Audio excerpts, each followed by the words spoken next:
Let's talk a little bit about the New York Giants. Last year, 9-7-1, made the playoffs, won a playoff game on the road, got spanked by the Eagles. But I thought that Brian Daboll did some good things, like in particular, Daniel Jones. You drafted him, career high in terms of completions, attempts, yards, not a ton of yards, but still career high. Completion percentage, 67, yards per attempt, 6.8, all touched career highs. Now, he only threw 15 touchdowns, but he only had 5 picks. He had 29 interceptions in his first 3 years with the Giants. He got a contract extension. Daboll did some good things. What do you think about this offense now here in year 2 with Daboll? More room to grow? Question mark?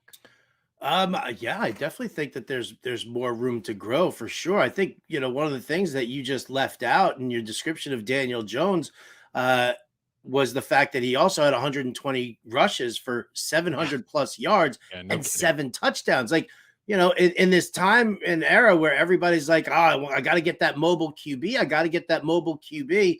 Why are we ignoring Daniel Jones? I mean, the 3,200 yards, yeah, that's not, ideal for what you're getting, but you're right, man. I mean, a 67% completion percentage for him, the 15 touchdowns, the reduction in the interceptions to down to just a 5. It means that he's being smarter about his throws. He's not forcing it. He's not trying to be a hero. And I think that's one of the things that, that Brian Daboll has really imparted in him, wisdom wise, because, what was the knock on Josh Allen when he first came, out of college, and everybody was like, oh, he's got a cannon for an arm, but he's got no accuracy. He's got no touch. So yeah, he can sling the rock downfield, but the rest of his game is blah. And then, all of a sudden you put him into Brian Daboll's offense and he's throwing more efficiently. He's running the football a little bit more. And so, we've seen him blossom in that realm. So I love the progress that we saw out of Daniel Jones last year. Another year with Saquon Barkley, working behind him. The only thing that he's kind of missing is that number 1 wide receiver, but they did get him Darren Waller, who is a rock solid pass catching tight end who can actually line up as a wide receiver if they need that as well, because there isn't, a number 1. Isaiah Hodgins, as great as he was down the stretch last year, you still want somebody who's going to, pop a little bit more. Yeah, 700 rushing yards, which you mentioned, 1,700 in the 4 years, quarterback 9 last year overall, and in fantasy points per game. And now you bring in a guy like Darren Waller, you bring in a guy like Parris Campbell, you draft Jalin Hyatt, Isaiah Hodgins, you mentioned, you got stability out of the backfield, Saquon Barkley. Wan'Dale Robinson is a guy that Daboll drafted last year too. It's amazing, Howard, what some play calling will do for a quarterback. Do you remember 2 years ago when this team was like 3rd and 8 quarterback sneak? It's like, what the heck is happening? I remember the first practice that they had together. I forget which player was talking about it. It may have been Saquon. They were running guys in motion. They hadn't done that at all the previous year. That's right away. Daboll was implementing a different offense, creativity to the offense, and we started to see it there. You mentioned some of the weapons, so I'll rattle off some stuff here from Underdog Fantasy. Saquon is going as RB6, 18.4 on average. Daniel Jones is quarterback 14, right? I think he is one of the better quarterbacks in fantasy outside the top 10. Isaiah Hodgins, wide receiver 76. Parris Campbell, wide receiver 77. Jalin Hyatt, wide receiver 82. Wan'Dale Robinson, wide receiver 83. You really do have to pick one of these guys. You went with Hyatt. Why did you go with him?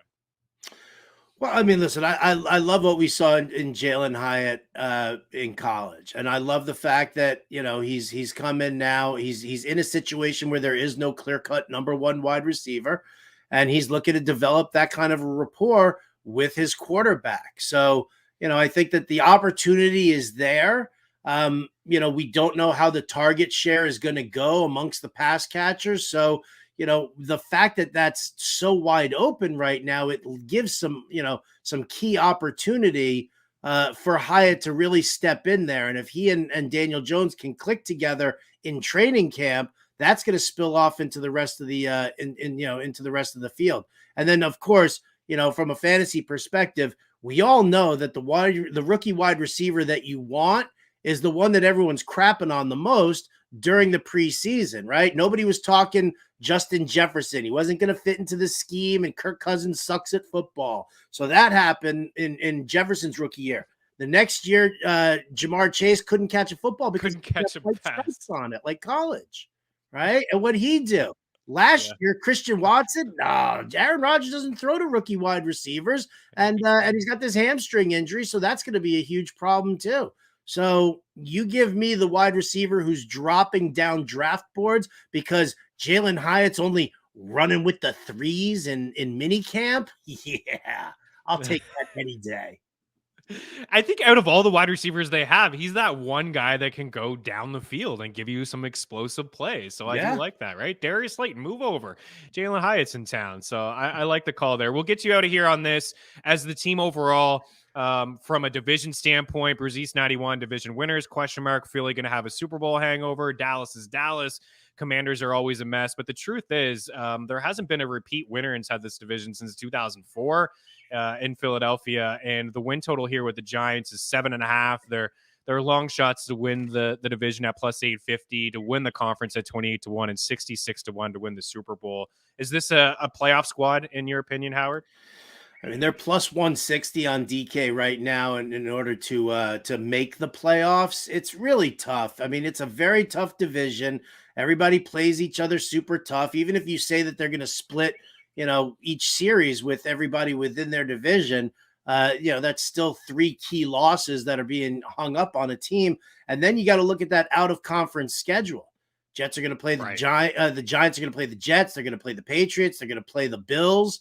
They're going to play the Dolphins. So, I mean, that's actually, even tougher. Once teams start beating up on each other, it becomes very, very difficult. I think if the Giants do sneak into the playoffs, they're going to sneak in kind of like they did last year.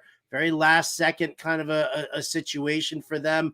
But I think it's going to be tough with the way that things are kind of shaping up in that NFC East, even though the NFC overall is kind of wide open. I'll sprinkle a little something on that plus 160 to make the playoffs just to make my wife happy because she's the Giants fan of the family. Nice. But I don't have much confidence in it. Oh, wow. How do you guys get along? New York, MetLife? I went to a Jets game and I was just like amazed on how quickly they turned things around to make it all Giants, everyone in the stadium and in the gift shop. And they'll play each other this year too, right? You guys will have a little friendly wager, I believe. We used to go back when we were living in New York. We used to go to the preseason game every single year. And we had a standard bet, and that was if the Jets win, then she cooks me dinner at home. I'll just say that because it's probably a family-friendly program.